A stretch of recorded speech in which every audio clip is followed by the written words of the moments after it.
Hello everyone! So, andito ulit tayo sa tambayan natin. At gaya ng sabi ko last time, itutuloy natin yung discussion natin about projectile motion using different problems para mas maintindihan natin yung concepts. Okay, for our first illustrative problem, a boy kicks a soccer ball with a velocity of 25 meter per second at an angle of 52 degrees. How long is the ball in the air? So we're looking for time. How far does it land? So we're looking for a distance. And how high does it travel? So we're looking for height or the vertical distance. When solving a problem like this, kailangan creative, imaginative yung utak natin. So, illustrate natin yung problem using drawings kung kaya natin. Okay lang kahit simple drawing. Meron daw boy, siguro soccer player yung bata. So, kinik niya or tinadyakan niya yung bola at papunta siguro sa goal, syempre. Tinadyakan niya yung bola at an angle of 52 degrees. So, the ball possesses 25 meter per second velocity. So, from the drawing itself, mapapansin natin na yung bola papunta dun sa goal ay meron siyang horizontal component at meron din siya, syempre, dahil pabagsak siya, meron siyang vertical component. Okay, importanteng maalala natin yon. So, ibig sabihin, yung 25 meter per second natin, merong dalawang separate components or dalawang motion. Isang pa-horizontal at meron din tayong isang pa-vertical. Pero, dun sa unang tanong natin, how long is the ball in the air?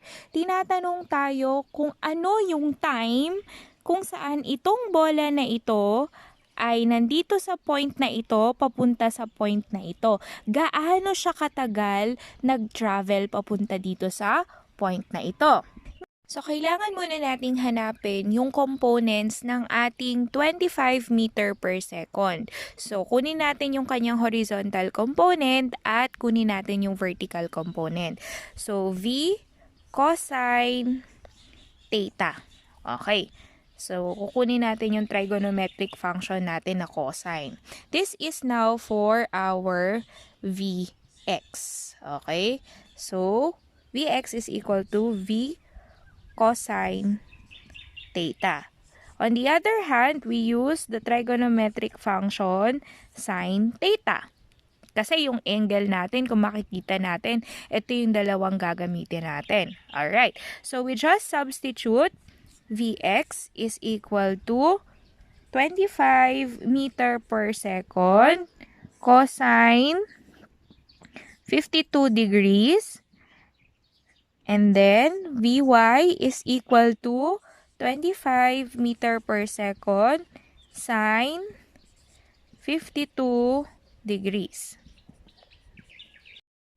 So, it will yield 15.39 meter per second and 19.70 meter per second for our horizontal and vertical components respectively. So, to solve for letter A, which is how long is the ball in the air, we have to list our given. So, alam na natin that our x component is 15.39 whereas our y component is 19.70 meter per second. So, given din ang acceleration natin because it's affected by gravity. So, we all know that is 9.8 meter per second square. So, we are now ready to solve letter A.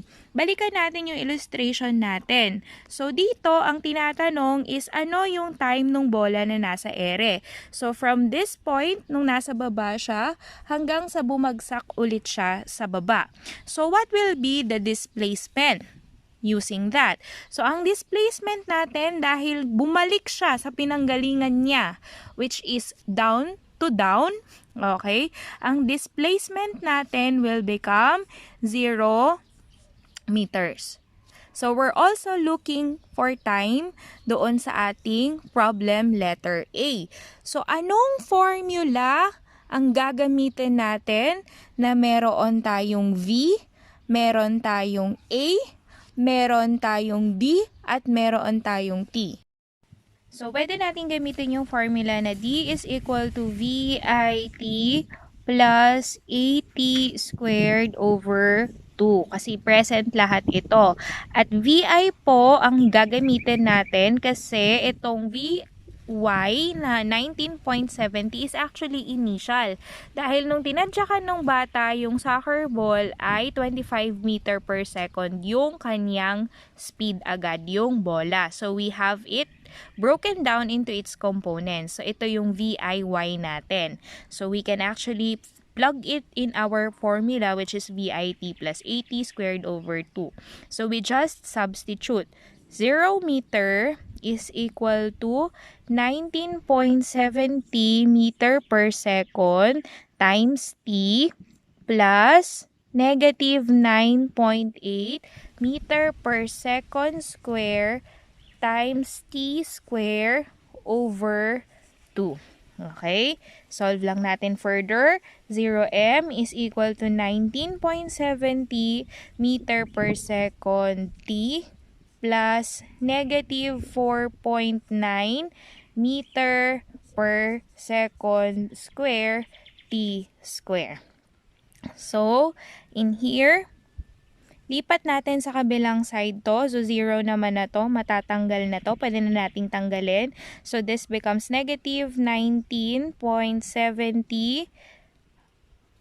meter per second T is equal to negative 4.9 meter per second square T square. Okay, so, ang hinahanap lang natin ay T. So, let's just divide both sides, okay, by negative 4.9 meter per second square T. Iwan natin yung isang T. So, we divide it by negative 4.9 meter per second square T. So, tanggal yung isang S, tanggal yung T. So, we only have, dito naman, tanggal to.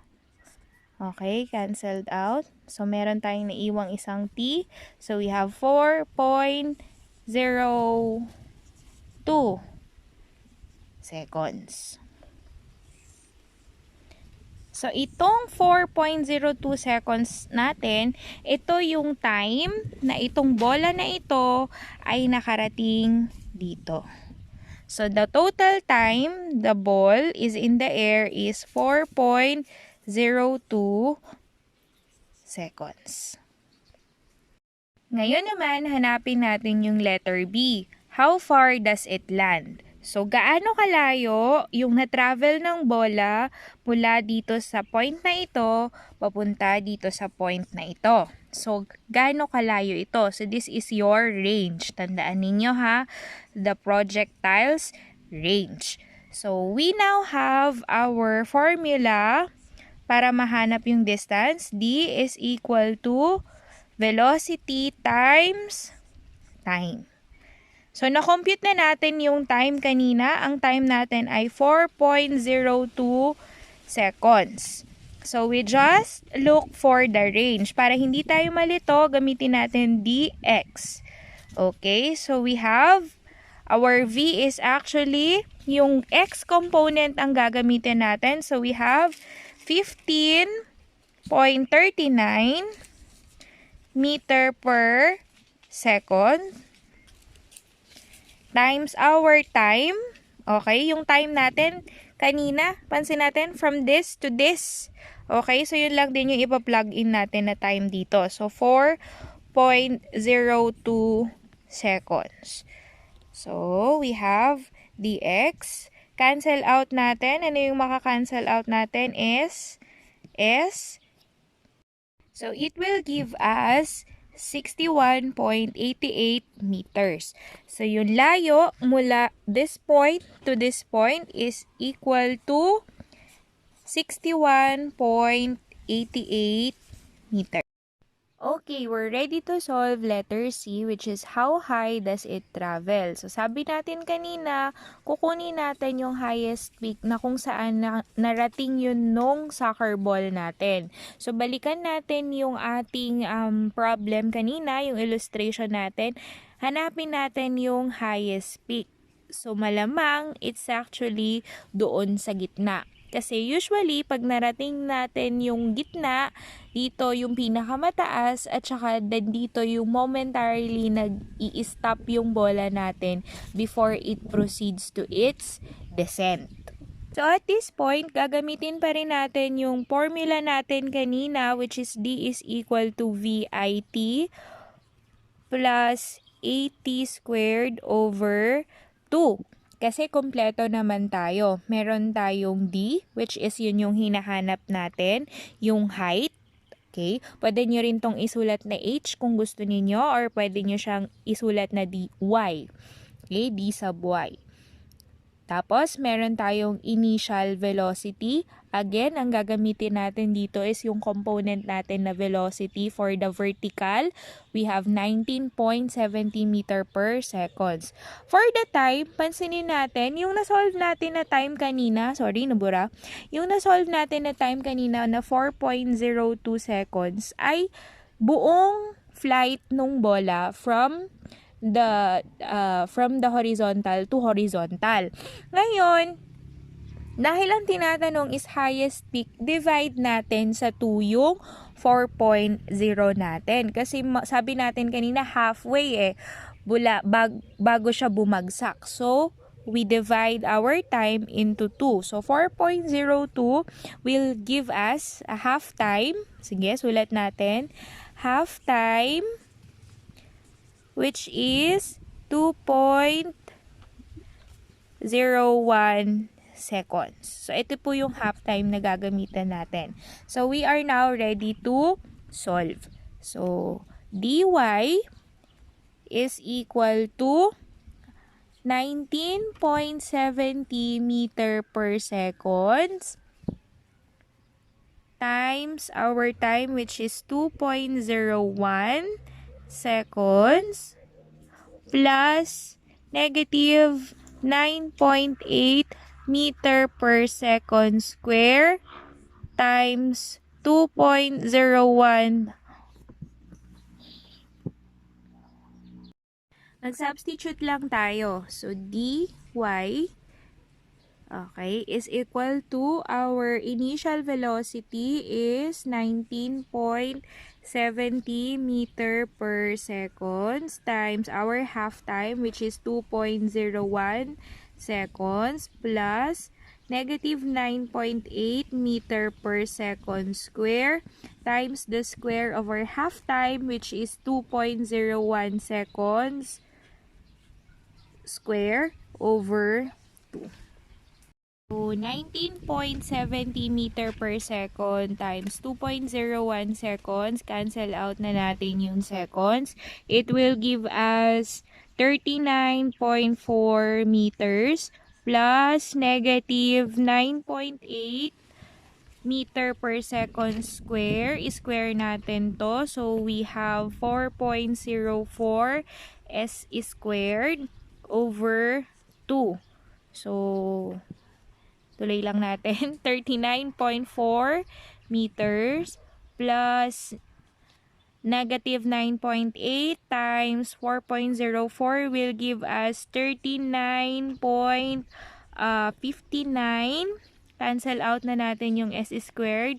Meters na lang siya over 2. So, we have 39.4 meters plus negative 39.59 meters divided by 2 will give you 19.80 meters. So, add this 2 will give you, so it will give you 19.60 meters. So, positive siya. So, positive yung ating sagot. It's 19.60 meters. So, ito ngayon yung highest or how high does it travel. So, itong ating dy dito will give you 19.60 meters. Okay na? So, kompleto na tayo. How long is the ball in the air? The answer is 4.02 seconds. How far does it land? So we have 61.88 meters. And then how high? Gaano siya kataas? So we have 19.60 meters. So okay ba? Nakuha niyo ba yon? So we'll have one more. Okay, next problem. The airplane is moving horizontally with a velocity of 115 meter per second at an altitude of 1,050 meters. Determine the time required for the relief goods to hit the ground. What is the magnitude and direction of the final velocity of the package? So, imagination ulit tayo, guys. So, meron tayong airplane. O sige, basta airplane yan. Meron siyang kargang relief goods. Okay? So, ilalaglag niya yon sa ibaba. Siguro dun sa area na kung saan tatanggap ng relief goods. Yung airplane na yon ay meron siyang height. Meron siyang height or altitude of 1,050 meters. So, ito po yon. And then, our airplane is actually traveling 115 meter per seconds horizontally. So, assuming ito din yung velocity ng ating package na ihuhulog sa baba. So, ang tanong natin sa una is, determine the time required for the relief goods to hit the ground. So, ano ang time natin pagdating nung relief goods na hinulog ng airplane pagdating dito sa ibaba? Ano-ano yung mga variables na available sa atin para ma-identify natin yung hinahanap natin? So, meron tayong D, which is 1,050 meters. At hinahanap natin yung time natin na meron siyang component ng distance. At syempre, alam natin na ang acceleration natin kasi pababa nga ito, papunta sa ground. So, acceleration natin is 9.8 meter per second square negative. So, for our initial velocity, okay, yung binanggit po dito na 115 meter per second ay ang ating horizontal velocity. So, assumingly, wala tayong ibang velocity dito, kundi yung velocity nung plane natin which is horizontal. So, our initial velocity vertically is actually 0 meter per seconds. So, we are now ready to solve using the formula with the following variables D, T, A, and VI. So, again, we have the same formula to use. D is equal to VIT plus AT squared over 2. At dahil wala naman tayong initial velocity at 0 siya, tanggalin na lang natin itong portion na ito. So, ang naiwan sa atin is equal to D AT squared over 2. Ang hinahanap natin ay time. So, simplify natin yung formula. Let's cross multiply. So, it becomes 2D is equal to AT squared.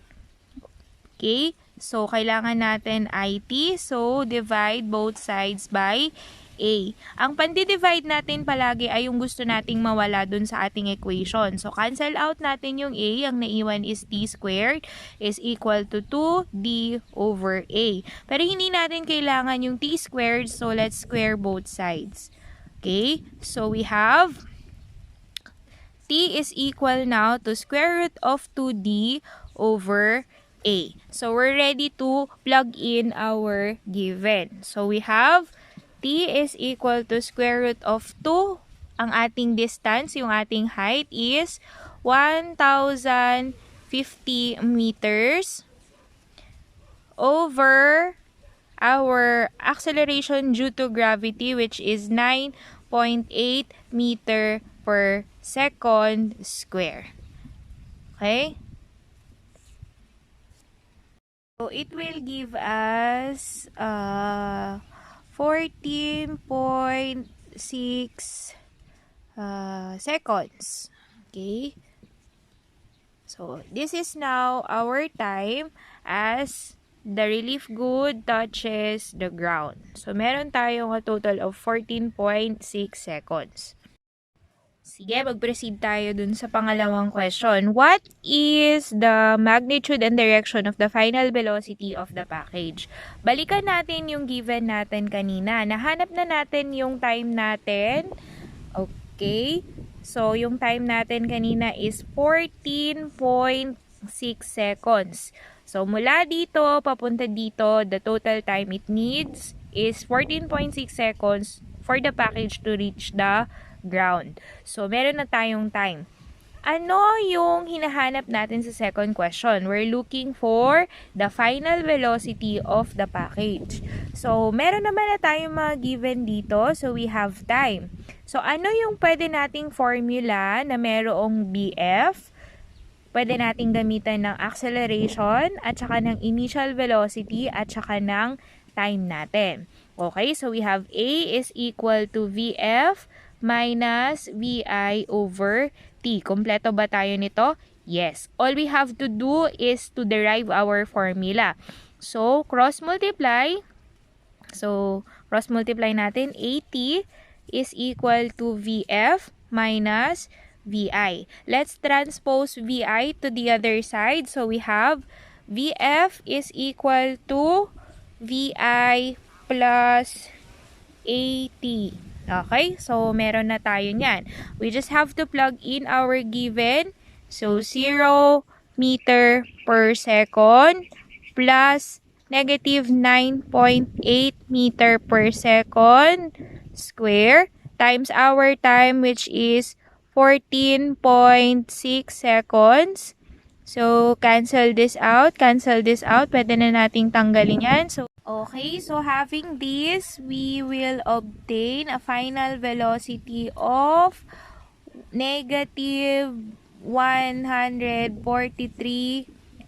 meter per second. So, this is now our final velocity. Okay? So, what we will be having is the resultant velocity. So, gagamitin natin yung Pythagorean natin kasi kung babalikan natin yung illustration natin, so this is actually your horizontal velocity and this is now yung final natin, which is 143 meter per second. Okay. So, we will have V square is equal to our X. Vx is square plus Vy square. So, yung Vx natin, kukunin natin from the airplane. That's 115 meter per second. V square. So, plus negative 143 meter per second. We square that also. So, ang final answer natin dito will have 33,700 meter square over second square. So, V squared to. Kunin natin yung square root niya. So, we have V is equal to 184 meter per second. So, this is now your resultant velocity. Pero hindi pa tayo tapos kasi tinatanong sa atin kung ano ang direction nung ating resultant velocity or yung final velocity natin. So, we are still being asked what is the direction of the final velocity. So, kanina na-solve na natin yung kanyang vertical, which is the final velocity is 143 meter per second. It's negative. So, to give you a picture, if this is the package, it is still traveling horizontally at 115 meter per second. And then, its vertical final velocity, it is 143 meter per second, negative. So, we are asked to give its direction. So, obviously, it has an angle, so we're looking for that angle. So, its direction. Okay, so we have, anong trigonometric function ang pwede nating gamitin? So, we are looking for that. So, meron tayong opposite the angle, that's negative 143 meter per second. Adjacent to the angle, we have 115. So, yes, we will be using tangent theta. So, just plug in opposite over adjacent. So, we have 143 meter per second over 115 meter per second. So, mag-plug in na lang kayo sa calculators nyo, shiftan. So, it will give you a final answer of 51.2 degrees. So, we have 51.2 degrees ang ating magnitude and direction of our package downward. Madali lang naman yung ating konsepto ng projectile. Always think of it that a motion has two components. It is the horizontal and the vertical. You just solve these two na magkahiwalay, and then always think of it na kapag yung kabuuan ng projectile, both of these will have the same time. Okay? So, ganun lang po tayo kasimple. Always identify the different variables which are found in your problem. And you can do that easily by simply illustrating the problem muna. Alright, so we're done for today. Hapon na ulit. So, kailangan ko nang mamaalam ulit sa inyo. So, I hope you learned something. Pag hindi nyo pa rin maintindihan masyado, you can message me, you can PM me. At pwede nyo balik-balikan yung video para ma-review nyo yung concepts ng projectile. Madali lang naman yung projectile natin as long as you are good in imagination. So, yun lang naman lagi ang tip ko. Imagine nyo muna yung situation sa problem para mas madali nyo siyang masolve. Okay, so next time naman, next video natin would be the 3 laws of motion. So, we'll explain Newtonian mechanics naman tayo ngayon. So, see you next time. Again, please don't forget to like and subscribe our channel. So, yun lang. Bye-bye!